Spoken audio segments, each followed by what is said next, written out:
Mabanggit pa lang ang salitang biringan, ang mga taga-Samar, ganito na ang reaksyon. Paano pamukunhain niya? Pwede ka nang pamukunhain yung ato?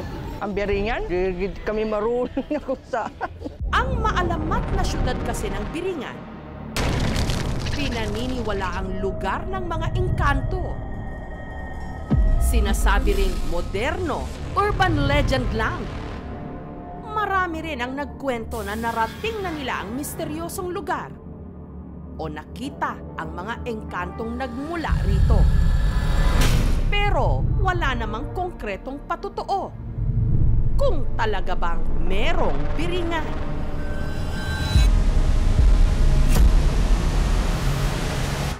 Hanggang sa linggong ito, may nagpadala sa aming programa ng video na di umano malinaw na kuha ng Biringan City.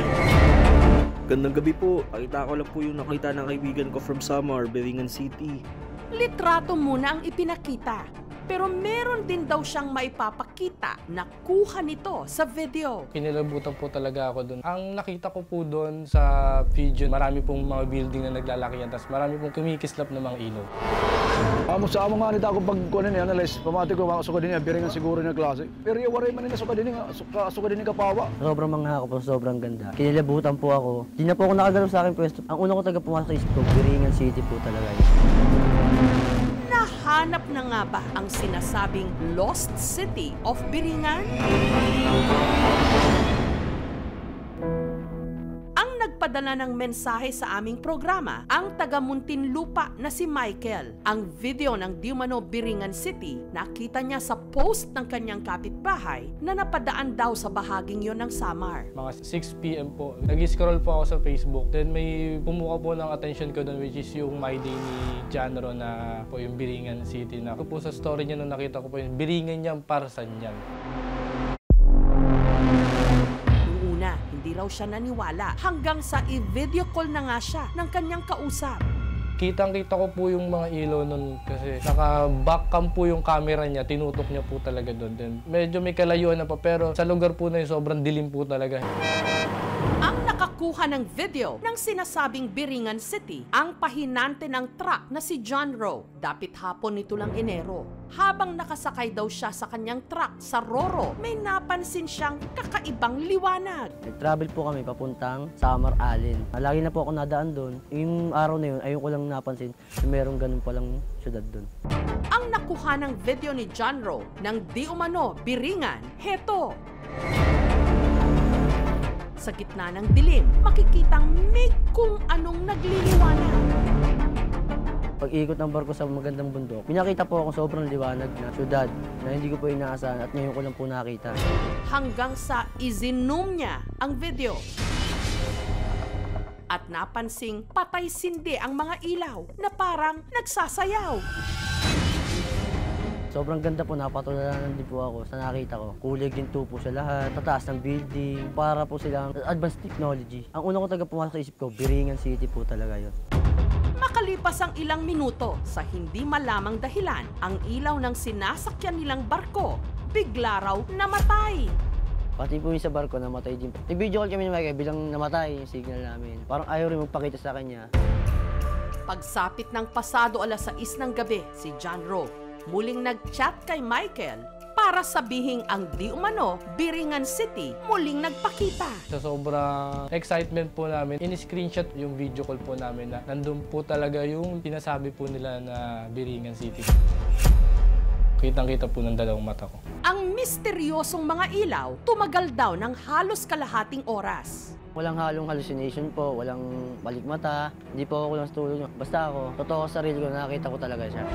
Pero saang bahagi nga ba ito nakuhanan ni John Rowe?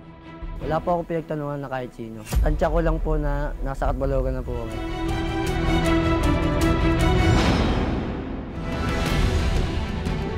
Pumunta ang aming team sa Katbalogan City at doon nagtanong-tanong kung pamilyar ba sila sa video na nakuhanan ni John Rowe. Waray siguro kay di mga permeaan ni. Sa amo nga nito ako pag kunin analyze, pamati ko mga suka din niya, biringan siguro na klase. Kukuan lang namin na istorya nila na may party nga daw na Lost City, didi. party ng Katbalugan. Susunod, maalamat na mystical island ng Biringan City. Malinaw daw na na-videohan ng isang pahinante ng truck sa Samar. Kulay ginto po sa lahat, tataas ng building. Sobrang ganda po para po silang advanced technology. Kinilabutan po ako. Hindi na po ako nakagalaw sa aking pwesto. Ang una ko taga pumasok sa isip ko, Biringan City po talaga yun. Nakuhanan daw niya sa bahagi ng Katbalogan City. Kaya nag-imbestiga ang aming team. Waray siguro kay di mga permi aanhi. Kukuhan lang namin na istorya nila. May party nga daw na Los City, Didi. Party ng Katbalugan. Ang misteryo ng Dimano Lost City of Biringan, bibigyang liwanag na. Hindi naman siya edited. Natural naman yung galaw. Amo sa amo nga nito ako pag kunin niya, analyze, pamati ko makasukod din niya, Biringan siguro niya klase. Ito na nga ba ang Lost City ng Biringan? Dito lang po yun sa ganon na ganon po. Susunod na. Sa kalagitnaan ng biyahe sa barko sa Samar ng pahinante ng truck na si John Rowe. Nito lang Enero, nagulat daw siya nung napansin ang nagliliwanag na parang syudad. Tansya ko lang po na nasa Katbalogan na po kami. Kulay ginto po sa lahat, tataas ng building. Sobrang ganda po para po silang advanced technology. Kinilabutan po ako. Ang una ko taga pumasok sa isip ko, Biringan City po talaga yun. Walang halong hallucination po, walang balikmata. Basta ako, magpapakita lang yun sa gustong pakitaan ng Biringan City.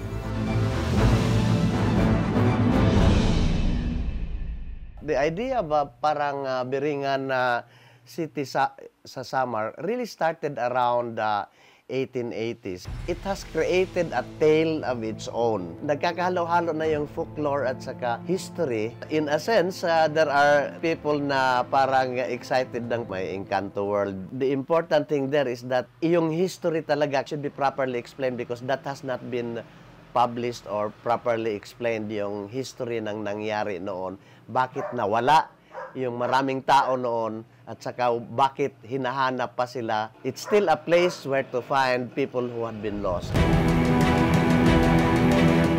Hindi ko po pinake yung video yun. Bahala po sila kung maniwala sila sa akin, hindi. Basta alam ko sa sarili ko na tunay na nakita ko, nasa dalawang mata ko po mismo, nakita ko po talaga yun. Hindi po namin ginawa yun para lang po magkaroon ng attention. Ito kasi mga video, medyo mababa na kasi ang resolution na lang niya ay 320x640. Parang half na to ng pinakamababang HD which is 720. Hindi naman siya edited. Mukhang natural naman yung pagkakakuha sa kanya. Kumakapit lahat ng ilaw, yung bundok, yung dagat. Natural naman yung galaw. Kaya para mag-imbestiga, nagtungo ang aming team pa Katbalogan City kung saan daw na videohan ni John Rowe ang sinasabing misteryosong mga ilaw. Amo sa amo nga nito ako pag kunin niya, analyze, pamati ko makasukod din niya, Biringan siguro niya klase. Pero yung waray man nila sukad din niya kapawa. Kukuhan lang namin na istorya nila na may party nga daw na Los City, Didi. Party ng Katbalugan. Pero walang ibang makapagtukoy kung saan ito. Waray siguro kay di mga permi aanhi. Lagi na po ako nadaan doon. Yung araw na yun, ayun ko lang napansin, merong ganun palang syudad doon. Wala po ako pinagtanungan na kahit sino. Tansya ko lang po na nasa Katbalogan na po kami. Ang tingin ko kasi talaga dito is beachfront to. So may mga hotels, cell sites. Pwede rin merong mga barko na or bangka na may mga ilaw, yate. Isa sa mga possibilities kasi na itong video na to is nakunan sa ibang lugar. Hindi dun sa kung saan natin siya hinahanap. Pero wala ngang makapagturo kung saan sa Katbalogan ang umiilaw na istruktura. At may nakapagsabi sa amin na ang nakuha ng video ni John Rowe matatagpuan daw sa bandang Batangas. Kaya nagtungo rin doon ang aming team. Dito lang po yun sa Gamay Papantari. Ganon na ganon po. Syempre nakikita po yan, tanawin po yan doon. At heto ang kanilang nakuhanan. Kamukha nga ng na-videohan ni John Rowe. Ito pala'y isang petrochemical plant sa barangay Simlong sa Batangas City na nadadaanan din ng mga barko. Sa makatuwid, hindi ito ang Biringan City. Pag taga dito ka sa Batangas, lalo na din sa Libho, isang tingin pa lang, alam na planta. Dito lang po yun sa Gamay Papantad eh. Dahil nakasakay na po kasi ako ng barko, kitang-kita po kasi sa laot pagka dumadaan sa tapat po ng pabrika. Meron po ako masasabi kasi may pagkakahagod naman po sa picture, tsaka sa video na nakuhanan ko. Pero pagkakaalala ko po nun, boundary po ako ng Katbalogan, Samar. Wala naman pong planta ron. Okay na ako. Kung di mo talaga totoo yung biringan o planta lang talaga ng patangos yung nakita ko.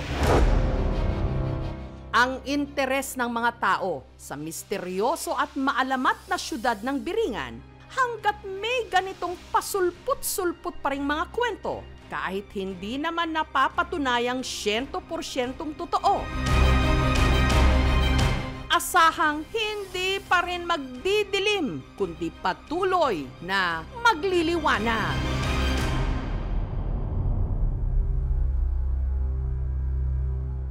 Thank you so much mga kapuso. Kung nagustuhan niyo po ang videong ito, subscribe na sa GMA Public Affairs YouTube channel. Don't forget to hit the bell button for our latest updates.